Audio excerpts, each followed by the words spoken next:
My friends, Assalamu alaikum. I hope you're doing well. It's good to be with you. I want to play you a few verses from the Qur'an, from chapter Ali Imran, the third chapter. I want to just play you a few verses, like I think 5 or 6 verses. Takes a little bit more than 3 minutes.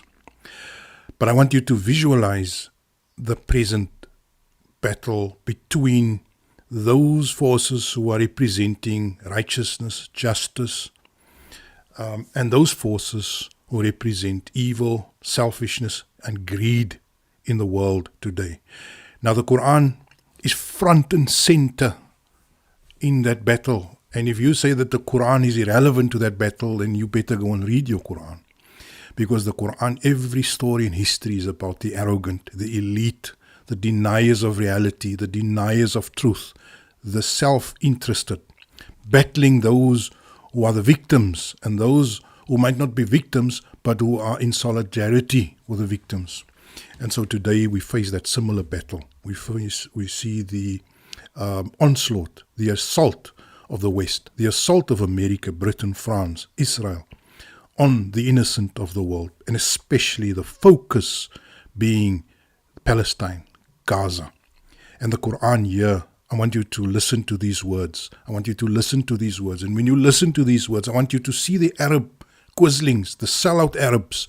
I want you to identify them in these verses. I want you to see the Zionists, the imperialists, the greed mongers, the money junkies. I want you to see those who are suffering, those who are sincere, those whose hearts are filled with love of God, filled with love for justice, for truth. I want you to identify these players as you watch these few lines. Why now, when a loss is inflicted on you here at Uhud, after you inflicted twice the loss at Badr, do you cry, why this? Tell them, it is of your own making. Indeed, God does control everything. That which you suffered that day when the two armies clashed happened with God's permission, and for the sake of Him getting to know those who truly embrace. Also, so He could identify those with a dubious commitment. It was said to them, come and battle in God's cause, or at least man the defenses. They replied, if only we knew how to fight in battle, we would have followed you. They were on that day closer aligned to the truth-suppressing side than to the truth-affirming side. The words they were uttering had nothing to do with the real sentiments they felt. They should have known that God was fully aware of their secret. These are those who remarked to their comrades as they were sitting on the sidelines, had they listened to us, they would not have been killed. You should tell them, so if you are such trustworthy advisors, then advise how you will evade death in the long run. Do not regard those who were killed in the cause of God as dead. Rather, they remain alive and are sustained by their Lord and Guardian, jubilant over the many awards that God made to them, and receiving good news of those who are still to join them at a later time. No further anxiety will they experience and no grief, reveling in their newfound honor and benefit received from God, and in discovering that God does not cause any deprivation for being an embracer of truth. To those who answered the call of God and the messenger, even after suffering harm, and to those in the ranks who do good and are conscientious, are due an outstanding reward. Those who people warned forces are amassed against you, intending to scare them, but this only strengthened their resolve, their response being, God is all the help we need, and no better guardian is there but He. They eventually returned by the grace and bounty of God, and no harm befell them. They sought the satisfaction of God, since God is the supreme dispenser of bounty. They are nothing other than an embodiment of the panic that the devil instills in his minions. Never fear them. Rather fear me, if you truly embrace truth. Let not those who compete in suppressing truth bring you despair. Rest assured, they will never detract from the will of God in the least. In fact, it is God's will that they will have zero gain in the life hereafter. There their sentence will be most severe. All those who trade the embracing of truth with denying truth will never detract from God in the least. Their lot is to suffer a painful torment.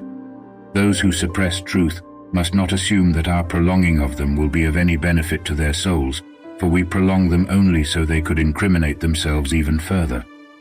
Theirs will be a humiliating sentence.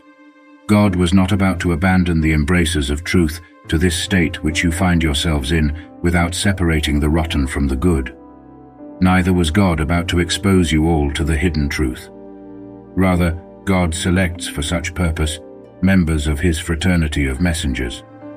Embrace, for that reason, God and his messengers. Should you embrace, while being conscientious, yours will be an outstanding reward. Misers must not assume that their greedy hoarding of the wealth which God gave them benefits them in any way. It in fact harms them. On the day of judgment, the wealth which they greedily hoarded will be a yoke tied to their neck. All the wealth in the heavens and on earth is eventually inherited by God, and God is well aware of all your doings. Isn't that uncanny, amazing, touching the heart? And I think the most important lesson here is that life does not end with death, but life includes the life that follows this life. And that is how, the only way that justice, the divine justice, can be fulfilled is by us admitting to, embracing, endorsing this world, but also the greater and the more eternal life that is to come. And when we see the world in those terms, we understand that the death of the people of Gaza, of Palestine, of whoever is confronting the evil, the enemy, the devil,